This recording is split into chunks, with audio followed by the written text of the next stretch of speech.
వరి పొలం వచ్చింది ఇలా పల్లి వేసుకున్నాం ఇంత దానికి నీళ్లు లేదు యాడి లేదు దాన్ని ఎండిపోతున్నది ఇప్పుడు మా చిలకలు అంతా ఉండే పిల్లలు వచ్చింది మీడియాలో 5,000 3,000 వస్తే పోలీసు వాళ్ళు మీడియాలు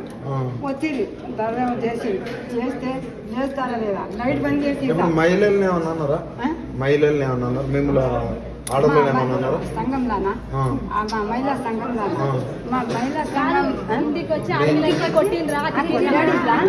లేడీస్ ని వచ్చింది సారు లేడీస్ ని కూడా తప్పుడు పాండ్రి లేడీస్ మా కోడలు నాకు వాత వచ్చింది ఇవి హాడు ఉన్నది కోడలికి ఇంత దొడ్డు వాత వచ్చాయి వాత వస్తే మేడం ఎందుకు కొడుతుండవు లేడీస్ నువ్వు అంటానంటే తోకరా ఎవడి ఆయమ్మ ఎవడి పిల్లారి ఆయమ్మని కొట్టి